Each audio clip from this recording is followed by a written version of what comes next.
عزیزان محترم، اب آپ مجھے وہ کلام پاک کی آیت کو سمجھانے سے پہلے یہ بول لینے دیجئے، یہ کہہ لینے دیجئے کہ جب ہمارا دل اللہ کی محبت سے خالی ہوگا، اللہ کے ذکر سے خالی ہوگا، اللہ کی الفت سے خالی ہوگا، ہم جب گناہ کریں گے، جب اس کی نافرمانیاں کریں گے، تو بھلائی اور نافرمانی ایک جگہ کیسے جمع ہو سکتی ہے؟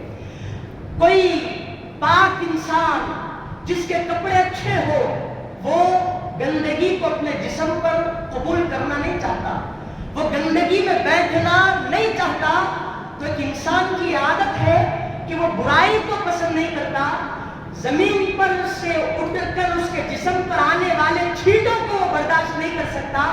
کیوں برداشت نہیں کر سکتے؟ کیچڑ کو کیوں برداشت نہیں کر سکتے؟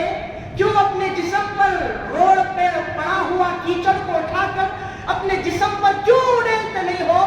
تو وہ جواب یہ دیتا ہے، جسم کے کپڑے خراب ہو جاتے ہیں۔ وہ کپڑے جس کو میں نے استری کر رکھا تھا، جس کو میری بیگم نے صاف دھل کر رکھا تھا، وہ خراب ہو جائیں گے۔ جب کپڑے خراب ہو جائے تو اچھا لگتا ہے؟ تو ایک اچھے کپڑے پہننے والا انسان جسم پر پڑے ہوئے کیچڑ کو قبول نہیں کرتا، تو جس دل میں گندگی ہو، جس دل میں گناہوں کی سیاہی ہو، جس دل میں گناہوں کا زنگ ہو، وہ زنگ والے دل میں اللہ اپنے گھر کو بسانا کیسے پسند کرے؟ سمجھ میں آ گئی مثال میری؟ تو جس دل میں آلودگیاں ہو، جس دل میں سیاہ دھواں ہو، وہ گندے دل میں وہ پاک ذات کیسے گھر بنائے گی؟ وہ پاک ذات جس نے محمد عربی کو وجود بخشا، اپنے نور سے جس نبی کے نور کو بنایا، وہ ذات اس گندے بندے کے گندے دل میں کیسے داخل ہوگی؟ یہ ایک نقطہ آپ کو دے دیا، ایک نشان بنا کر آپ کو دے دیا۔ اب آپ اس پر غور کریں، فکر کریں۔ اب سامعین محترم، اب میری کلام پاک کی آیت آپ کو سمجھ میں آئے گی جو میں نے آپ کے سامنے تلاوت کی ہے۔ اللہ رب العزت ارشاد فرماتا ہے، وَأَقِمِ الصَّلَاةَ لِذِكْرِي، اے لوگو تم نماز قائم کرو۔ کیوں قائم کریں؟ لِذِكْرِي، مجھے یاد کرنے کے لیے نماز ادا کرو۔ لوگو مجھے یاد کرنے کے لیے نماز قائم کرو۔ اے اللہ، نماز قائم کریں گے، تیری یاد ہو جائے گی۔ کام کرتے ہیں تو اجرت میں پیسے ملتے ہیں، نکاح کرتے ہیں تو بچے پیدا ہوتے ہیں، انسان نفسانی خواہشات کی تکمیل کرتا ہے، گھر میں رہتے ہیں تو باہر کا پن گھر میں نہیں دکھتا، کپڑے پہنتے ہیں تو وجہ یہ بنتی ہے، فائدہ یہ حاصل ہوتا ہے کہ جسم ڈھک جاتا ہے، کھاتے ہیں تو مولا فائدہ یہ ہوتا ہے کہ بھوک مٹ جاتی ہے، پانی پیتے ہیں تو فائدہ یہ حاصل ہوتا ہے کہ ہماری پیاس بجھ جاتی ہے۔ تو نے کہا کہ نماز قائم کرو، کیوں قائم کرے؟ تیری یاد کے لیے۔ اے اللہ، نماز قائم کر رہے ہیں، تیری یاد ہو رہی ہے، لیکن اے اللہ اس کا فائدہ کیا ملے گا؟ ہر چیز کا کوئی نہ کوئی فائدہ ہوتا ہے، سبب ہوتا ہے، وجہ ہوتی ہے، ریزن ہوتا ہے، مقصد ہوتا ہے۔ اے اللہ، تیری نماز قائم کرنے کو تو بول دیا، لیکن مولا اس کا فائدہ کیا ہوگا؟ سمجھ میں آ رہی بات میری؟ تو اللہ ہم کو بولنے کی ضرورت نہیں پڑی، ہم کو سوچنے کی ضرورت نہیں پڑی، ہم کو یہ وجہ اور فائدہ تلاش کرنے کے لیے جنگلوں میں، بیابانوں میں، راستوں پر بھٹکنے کی ضرورت نہیں پڑی۔ اس آیت کے فوری بعد اللہ رب العزت فرماتا ہے کہ فائدہ تلاش کرتا ہے، نماز کا فائدہ جاننا چاہتا ہے تو جان، ان الصلاۃ تنہی عن الفحشاء والمنکر۔ نماز کیا ہے؟ تو بے شک نماز کا یہ فائدہ ہے کہ نماز برائیوں اور بے حیائیوں سے تجھ کو روکتی ہے۔ نماز ایک ایسی عبادت ہے کہ اگر تو اس کو کر لے تو گناہوں سے محفوظ ہو جاتا ہے، گناہوں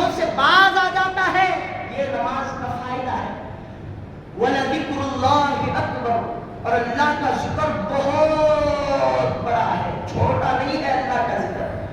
اور اللہ یہ بھی فرماتا ہے کہ واللہ یعلم ما تصنعون، اور اللہ جانتا ہے جو کچھ تم کرتے ہو دنیا میں۔ یہ نہ دیکھو کہ گناہ کرتے وقت کوئی دیکھ نہیں رہا ہے، حجرے میں بند کمرے میں داخل ہو کر گناہ کروں گا تو کوئی دیکھے نہ دیکھے تیرا خدا تجھ کو دیکھ رہا ہے۔ یہ آیت کا ترجمہ تو بول دیا ہوں، لیکن ڈاؤٹ آپ کے اندر باقی ہے۔ آپ یہ سوچ رہے ہوں گے کہ مولانا اللہ کی آیت ہے کہ نماز کا یہ فائدہ ہوتا ہے کہ نماز برائیوں سے بھی روکتی ہے، بے حیائیوں سے بھی روکتی ہے۔ کئی سارے لوگ نماز بھی پڑھ رہے ہیں، سود لے رہے ہیں، دے رہے ہیں، دلا رہے ہیں، شریک ہو رہے ہیں، پھر کیسے گناہوں سے روکتی؟ لوگ نماز پڑھ بھی رہے ہیں، آنکھوں کی بدنظری بھی ہو رہی ہے، لوگ نماز پڑھ بھی رہے ہیں، گناہ بھی ہو رہے ہیں، لوگ نماز پڑھ بھی رہے ہیں، شراب پی بھی رہے ہیں، پلا بھی رہے ہیں، بیٹھ بھی رہے ہیں شرابیوں کے ساتھ، لوگ نماز پڑھ بھی رہے ہیں، جھوٹ بھی بول رہے ہیں، گالی بھی دے رہے ہیں، قتل و غارت گیری بھی کر رہے ہیں، پھر نماز پڑھنا گناہ کرنا بات سمجھ میں نہیں آئی۔ اللہ فرما رہا ہے کہ نماز برائیوں سے روکتی ہے، بے حیائیوں سے روکتی ہے، گناہ کرنے سے روکتی ہے۔ پھر یہاں پر جو اسکرین ہمارے سامنے پریکٹیکلی طور پر دکھ رہا ہے کہ بندے نماز بھی پڑھ رہے ہیں، گناہ بھی کر رہے ہیں۔ اب قرآن کی آیت کو ماننا، یہ دیکھی دکھائی تصویر کو ماننا، قرآن پر ایمان لانا یا اس ذات کو دیکھ کر یقین لانا جو نماز بھی پڑھ رہا ہے، گناہ بھی کر رہا ہے۔ قرآن ایک بات بول رہی ہے، بندہ ایک کام کر رہا ہے، بولے کس کو ماننا؟ عزیزان محترم، یہ سوال کرنے والے لوگوں کے لیے، یہ شکوہ ذہن میں آنے والے لوگوں کے لیے جواب دے رہا ہوں۔ وہ جواب کیا ہے؟ تو قرآن میں اللہ رب العزت یہ نہیں پڑھا کہ نماز ادا کرو، یہ نہیں بولا، نماز پڑھو یہ نہیں بولا۔ قرآن کا لفظ دیکھو، ورڈ دیکھو، حروف دیکھو، اس کا جملہ دیکھو۔ وَقْرَئُوا الصَّلَاةَ، بولے تو نماز پڑھو۔ وَأَدُّوا الصَّلَاةَ، نماز ادا کرو۔ یہ دو بھی جملے نہیں بولا تو کیا بولا اللہ؟ وَأَقِمِ الصَّلَاةَ، لوگوں نماز قائم کرو۔ نماز پڑھنا ایک ہوتا ہے، نماز ادا کرنا کچھ اور ہوتا ہے، نماز قائم کرنا کچھ اور ہوتا ہے۔ قائم کرنے میں، پڑھنے میں، ادا کرنے میں بہت زیادہ فرق ہے۔ ہم نماز پڑھ رہے ہیں، نماز قائم نہیں کر رہے ہیں۔ تو نماز قائم کرنا کس کو کہتے ہیں یہ بھی آپ سنو۔ سنو تو پورا ایسا سن کے جاؤ کہ دل و دماغ میں نقش ہو جائے۔ نماز قائم کرنا، قیام کس کو کہتے ہیں؟ تو قائم کرنے کا مطلب یہ ہے کہ نماز کو خوب عاجزی کے ساتھ، انکساری کے ساتھ، ظاہری اور باطنی خشوع اور خضوع کے ساتھ ادا کرنا، یہ نماز کا قیام ہے، نماز کو قائم کرنا ہے۔ ظاہری حقوق کیا ہے؟ یعنی نماز کو قائم کرنا یعنی اس کے ظاہری اور باطنی حقوق کے ساتھ نماز ادا کرنا۔ تو سوال یہ پیدا ہوتا ہے کہ ظاہری اور باطنی نماز کے حقوق کیا ہیں؟ تو ظاہری حق نماز کا یہ ہے کہ بندہ خوب پاک اور صاف ہو، اچھے کپڑے پہنے، پاک کپڑے پہنے، پاک جسم کے ساتھ، اچھے وضو کے ساتھ نماز کو اس کے پورے پورے ارکان کے ساتھ جو پڑھ رہا ہے اس کا ترجمہ اس کے ذہن میں بیٹھے۔ ڈر والی آیت آئے تو رونقیں کھڑے ہو جائے، خوشخبری والی آیت آئے تو خوش ہو جائے۔ یہ اس کا ظاہری حق ہے۔ ملا کیا ہم کو ظاہری حق؟ یہ سوال بعد میں کروں گا، رکھ لو، جواب دینے آتا آپ لوگ۔ پھر باطنی حق کیا ہے؟ تو نماز کا باطنی حق یہ ہے کہ کہ بندہ یہ دیکھے کہ میں کس کے سامنے کھڑا ہوں. بندہ عاجزی کے ساتھ، انکساری کے ساتھ اپنے بازوؤں کو نماز میں ڈال دے. اگر تنا ہوا ہے تو اپنے آپ کو جھکا دے. جھکنے کا مطلب یہ نہیں کہ پورا گر چارہ کر دے، وہ مطلب نہیں ہے میں حقیر ہوں، میں ذلیل ہوں، اس پاک پروردگار کی بارگاہ میں آ گیا، یہ مطلب ہے. سمجھ رہے؟ کل کے دن پھر عصر کی نماز میں آئے تو پورے رحمت نگر کے لوگ یوں کر کے پڑھ رہے کرتے نماز. ارے یہ کیا نماز پڑھ رہے ہوتا امام صاحب بولے، تو یہ نہیں کرنا. یعنی اپنے بازوؤں کو ڈالنے کا مطلب یہ ہے کہ میں کس کے سامنے کھڑا ہوں. اس کا مطلب کیا ہے ظاہری اور باطنی حق کا؟ تو حضور یہ فرمائے کہ تم نماز اس طرح سے خشوع اور خضوع سے پڑھو کہ کأنک تراہ، گویا کہ تو خدا کو دیکھ رہا ہے. اگر اتنا بھی نہیں کر سکتا، نماز میں خدا کا مشاہدہ نہیں بھی ہوتا تیرے کو تیرے گناہوں کے سبب، فَإِنَّهُ يَرَاكَ، تو کم سے کم اتنا تو سوچ کہ اللہ میرے کو دیکھ رہا ہے، وہ خدا مجھے دیکھ رہا ہے. یہ تو اپنے ذہن میں رکھ کے تو نماز ادا کر. تو آپ کے سامنے یہ ہے کہ میں خدا کو دیکھ رہا ہوں، یہ کیفیت نہیں بن رہی تو خدا مجھے دیکھ رہا ہے، یہ تو کیفیت بناؤ. معلوم ہو گیا کہ اسد الدین صاحب جو ہے آ کر اس سے گفتگو کرے، بات کیے، تکلم کیے تو 3 دن تک جو ہے زبان ہلتے رہتی اس کی. سب کو بول لیتے پھرتا کہ وہ میرے سے بات کرے، وہ میرے سے بات کرے. یہ دنیا دار کی علامت ہے.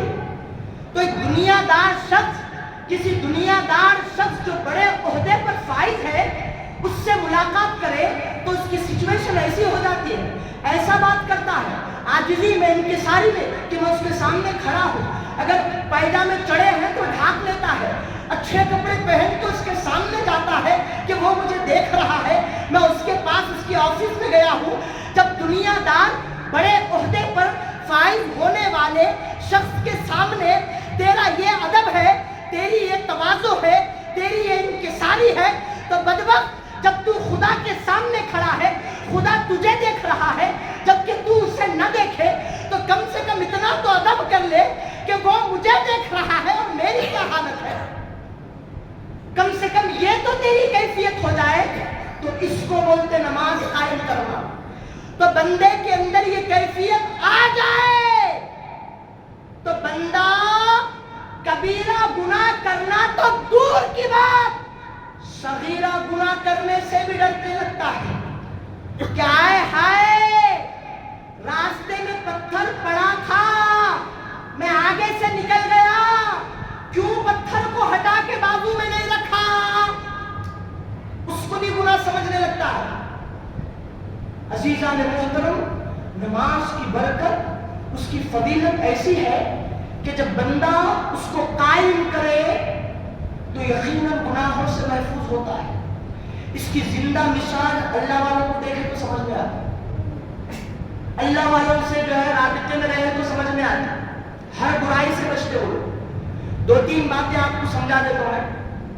نماز کیا ہے؟ آپ سمجھ رہے ہیں میں نماز پڑھ رہا ہوں، آپ سمجھ رہے ہیں میں نیکی کر رہا ہوں، آپ اللہ اکبر بول رہے، رکوع کر رہے، سجدہ کر رہے، توبہ کر رہے، قعدہ کر رہے، سلام پھیر رہے، لیکن آپ نماز تو پڑھ رہے ہیں لیکن آسمانوں میں آپ کے متعلق کیا ہو رہا آپ کو نہیں معلوم ہے. حضور پاک علیہ الصلوۃ والسلام ارشاد فرماتے ہیں کہ جب کوئی بندہ نماز کے لیے کھڑا ہوتا ہے، قربان جاؤ آمینہ کے لال پہ، انہوں بتائے بول کے ہم کو معلوم ہوا اور نماز میں دل لگ رہا. انہوں نہیں بتاتے تھے تو کیا ہوتا تھا کہ خالی پڑھ لیتے تھے، معلوم نہیں ہوتا تھا. آمینہ کے لال ارشاد فرماتے ہیں بندہ جب نماز کے لیے کھڑا ہوتا ہے اور اس کے لیے اللہ اکبر بولتا ہے تو اس کے اللہ اکبر بولنے سے پہلے اللہ فرشتوں سے فرماتا ہے. فرشتوں کی اور خدا کی جو گفتگو ہے اس کو آمینہ کا لال ہمارے لیے بیان کر رہا ہے کہ نماز کو ہلکے میں نہ لو، نماز کو فراموش نہ کرو، اس کی فضیلت کو نہ چھوڑو. تم نماز تو پڑھ رہے ہو لیکن نماز کا جو معاملہ ہے وہ جانو. اللہ فرماتا ہے بندوں سے کہ فرشتوں میرا فلاں محلے میں فلاں جگہ پر فلاں مسجد میں فلاں صف میں وہ بندہ کھڑ کے کیا کر رہا ہے. تو فرشتے کہتے ہیں کہ اے اللہ تیری نماز کے لیے وہ تکبیر تحریمہ کر رہا ہے، یعنی نماز ادا کرنے کے لیے اللہ اکبر پڑھ رہا ہے. تو اللہ فرماتا ہے کہ فرشتوں جو بندہ میری عبادت کے لیے قیام کرے اور تکبیر پڑھے اس کے دیکھو کہ نام اعمال میں گناہ تو لکھے ہوئے نہیں ہیں. فرشتوں دیکھو جو بندہ میری عبادت کرے اور اس کی ذات میں گناہ ہو میں وہ بندے کو حالت میں دیکھ نہیں سکتا. فرشتوں وہ جب تک نماز ادا نہ کر لے، جب تک نماز کی حالت میں رہے اس کی گردن سے اس کے گناہوں کو اٹھاؤ. تو خطا کار، تو سیاہ کار، تو زانی، تو قاتل، تو شرابی، تو فریبی، تو خدا کا دشمن، تو بندوں کا دشمن، دونوں کے حقوق کو توڑنے والا. لیکن جب تو اللہ اکبر پڑھتا ہے تو آسمانوں میں خدا فرشتوں سے کہتا ہے کہ اللہ اکبر پڑھ رہا ہے، جب تک نماز نہ ہو جائے گناہوں کو اٹھانا. اب وہ اللہ اکبر کرتا ہے، گناہوں کو اٹھا دیا جاتا ہے، اس کے سر کے اوپر گناہوں کو لٹکا دیا جاتا ہے. اب وہ جتنی دیر نماز میں رہے اتنی دیر جو ہے وہ گناہوں سے پاک ہے، اور سمجھنا بھی آپ اس کو گناہوں سے پاک. انہیں یہاں پر اللہ اکبر بولتے کہ دکان میں سے جو ہے کتنے گراہک آئے گی، بازو والا تو نہیں لے لیا گراہک کے پیسے، اس کے ذہن میں یہ چلتا. رحمت نگر میں بازار ہے نا، اس لیے وہ پورے لائن سے ترکاری کی بنڈیاں مارکیٹ ہے پوری. انہیں آ کے اللہ اکبر بولتے کہ کہیں کو نہیں کہ مجھے پیسے فون میں سے آواز بھی نہیں آ رہی، میری دکان میں آنے والے کو بازو والا تو نہیں لے لیا، اپنے پاس نہیں بلا لیا، فون کر کے چلے آتا. ارے ہولے تیرے کو نہیں معلوم تو نماز پڑھنا تو گناہوں کو اٹھا لیا گیا. سمجھ رہے ہیں آپ؟ خالی رحمت نگر کی مارکیٹ والوں کو نہیں بولو، پورے مارکیٹ والے پورے دکان والے سب کو بولو. تو سامعین محترم، اب السلام علیکم ورحمۃ اللہ، السلام علیکم ورحمۃ اللہ. یہ السلام علیکم ورحمۃ اللہ کی ہاں پر جب وہ بندہ پہنچتا ہے تو فرشتے خدا کی بارگاہ میں جاتے ہیں اور عرض کرتے ہیں کہ اے اللہ وہ نماز ادا کر رہا تھا اور تو نے کہا گناہوں کو اٹھا لیا جائے نماز پڑھنے تک. اے اللہ اس نے سلام پھیر دیا، تو حکم دے تو گناہوں کو لوٹا دے. قربان جاؤ اللہ کی ذات پہ، تم اتنے گناہگار ہو لیکن پھر بھی اللہ کا جواب سنو. اللہ فرماتا ہے کہ فرشتوں کیا کہہ رہے ہو کہ گناہوں کو لوٹا دیا جائے مولا، نماز ہو گئی اس کی. تو اللہ کہتا ہے کہ فرشتوں خبردار، تمہارے رب کی یہ شان نہیں ہے کہ کسی بندے کے جسم سے ایک مرتبہ گناہوں کو اٹھا دوں تو دوبارہ اس کے جسم میں گناہوں کو داخل کر دوں. فرشتوں گناہوں کو نکال لیے، نکال دو، اب اس کا نیا دفتر شروع کر دو. بولو ذرا سبحان اللہ. بخالت کو رکھ کے بولو، پھر بھی بخالت یقیناً غالب ہوں گی لیکن پھر بھی منہ کھولو. کتنے کی جمعوں کے بعد آیا پھر بھی منہ کھولو. تو سامعین محترم بولو جی سبحان اللہ، بولو سبحان اللہ. اللہ کی شان کو دیکھ کے بولو، میری تقریر کو دیکھ کے نہ بولو. اللہ کی شان ایسی ہے مولا، بول کے سبحان اللہ بولو. نعرے تکبیر، نعرے رسالت. تو اللہ فرماتا ہے کہ فرشتوں میری یہ شان نہیں ہے کہ میں ایک مرتبہ بنی آدم کے گناہوں کو نکالوں تو پھر دوبارہ اس کے گناہوں کو اس کے جسم میں داخل کروں. لہذا اس کے اعمال کا ایک نیا دفتر قائم کر دیا جائے. مسلمانوں یہ نماز ہے، اور جب تک بندہ نماز کی حالت میں رہے تو یہ نام ہے اس کا. اب نماز کا اتنا معاملہ نہیں ہے، نماز کا اتنا بھاری معاملہ ہے کہ وقت بھی ختم ہو گیا، لیکن 5-6 منٹ پھر بھی میں جو ہے آپ کے سامنے پوری بات کر کے نکلوں گا. تھوڑی بات صحیح لیکن پوری بول کے نکلوں گا. شاید 1:45 صدر صاحب کی اجازت لینا پڑتا. تو نماز کا معاملہ اتنا بھاری ہے کہ اللہ رب العزت تھوڑا ایک واقعہ طویل جاتا لیکن مزہ آتا. آپ کو نماز کی جو ہے خوشی محسوس ہوتی, نماز پڑھنے کی طرف رغبت ہوتی آپ کی. کہ اللہ رب العزت جب جبرائیل امین کو پیدا کیا, اتنی خوبصورت شکل میں پیدا کیا اور اتنے سنہرے پنکھ پر ان کو عطا فرمایا کہ وہ پر جو ہے ان پروں کی جو چوڑائی اور لمبائی ہے مشرق اور مغرب تک ہے. یعنی اگر وہ پر کھول لے تو مشرق اور مغرب کو اپنے پروں میں ڈھانپ لے. اتنا حسین اور جمیل اور خوبصورت ان کو بنایا. جبرائیل امین معلوم ہونا کون ہے؟ سید الملائکہ ان کو بولتے, فرشتوں کے سردار. جب ان کو اللہ رب العزت بنایا تو وہ جو ہے کیا کیے, اپنے چہرے کو دیکھے, اپنے پروں کو دیکھے, خوش ہو گئے اور اللہ رب العزت کی بارگاہ میں بولے کہ اے اللہ, کیا میرے سے زیادہ حسین تو کسی کو پیدا کیا ہے؟ تو اللہ رب العزت بولا کہ اے جبرائیل, تمہارے سے زیادہ حسین میں نے کسی کو پیدا نہیں کیا. فرشتوں کی اور تمام مخلوقات کی بات کرو, پھر نبی یہاں سے مستقبل نبیوں کو لے کے نہیں آنا ہے بات میں. پھر کہا تو آپ لوگ غلط سمجھ جائیں گے, ایسا نہیں ہے. تو اے جبرائیل, تمہارے سے زیادہ حسین میں کسی کو پیدا نہیں کیا. تو جبرائیل امین جب خوش ہو گئے کہ میں اتنا خوبصورت اور میرے سے زیادہ کوئی حسین اور جمیل پیدا نہیں ہوا, تو کیوں نہ میں اللہ کا شکرانہ ادا کروں. تو شکرانے کے لیے 2 رکعت نماز ادا کرے جبرائیل علیہ السلام, اور وہ 2 رکعت نماز ایسی ادا کرے کہ ہماری نماز 2 سیکنڈ 2 منٹ کی ہوتی اور 1.5 منٹ کی ہوتی. جبرائیل امین جب نماز ادا کرے تو نماز ہر نماز ہر رکعت کا جو قیام ہے 20,000 سال تک کرے. ایک رکعت پڑھے 20,000 سال تک, پھر ایک رکعت پڑھے 20,000 ایئر تک. معمولی بات ہے, 40,000 سال گزرے جبرائیل امین کو نماز ادا کرتے. خوب حمد و ثنا کرے نماز سے فارغ ہوئے تو اللہ رب العزت بولا کہ اے جبرائیل, تم کو جیسی میری شان بیان کرنا تھا, حمد و ثنا کرنا تھا, جیسا شکرانہ بجا لانا تھا, تم بجا لا لیے. لیکن جبرائیل سنو, آخری امت میں, آخری دور میں ایک آخری نبی آئیں گے جن کا نام محمد عربی ہوگا, اور ان کی بڑی امت ہوگی تعداد میں, اور وہ امت کی علامت ہوگی کہ جو تم 2 رکعت نماز ادا کرے وہ بھی 2 رکعت نماز ادا کریں گے, لیکن ان کی نماز غلطیوں کے ساتھ ہوگی. ان کی نماز میں خشوع نہیں ہوگا, ان کی نماز میں خضوع نہیں ہوگا.